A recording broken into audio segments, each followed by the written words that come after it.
Guys, welcome back to my blog channel. আমি শিলিগুড়িতে কালী পুজো কাটিয়ে তারপরে আমি চলে গেলাম জলপাইগুড়িতে। আর জলপাইগুড়ি থেকে আমি, আমার দিদি, মা, ভাই সবাই মিলে বেরিয়ে পড়লাম কালী পুজোর ঠাকুর দেখতে।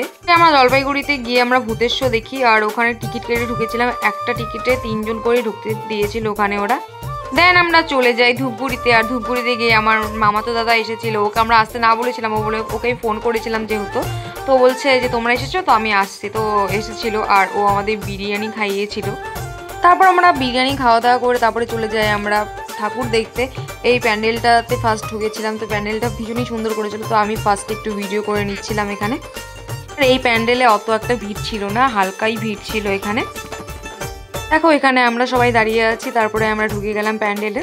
চলো তোমাদের প্যান্ডেলটা পুরোটা ঘুরিয়ে দেখাই। এই প্যান্ডেলটা খুব সুন্দর করেছিল, আর এই প্যান্ডেলের ঠাকুরটাও খুব সুন্দর ছিল দেখতে। তারপর চলে যাই আমরা নেক্সট প্যান্ডেলে। আর এখানে থিম করেছিল প্লেন ক্র্যাশ ঘটনাস্থলে যা যা ঘটনা ঘটেছিল, তো সেগুলোই এখানে তুলে ধরা হয়েছিল।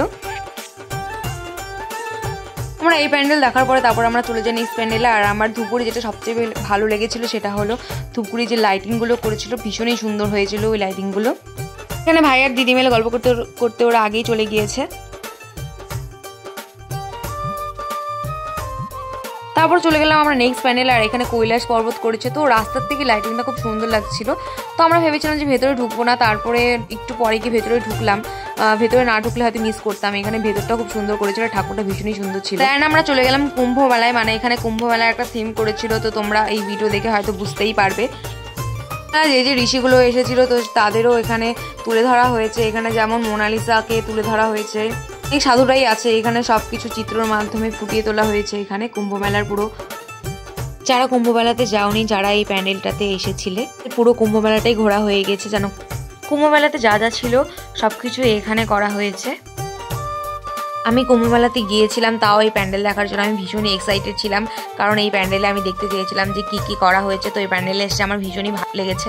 কুম্ভ মেলায় যে ত্রিবেণী সঙ্গমের যে ঘাট, যেখানে সবাই স্নান করেছিল, তো সেই ঘাটটাও এখানে করা হয়েছে।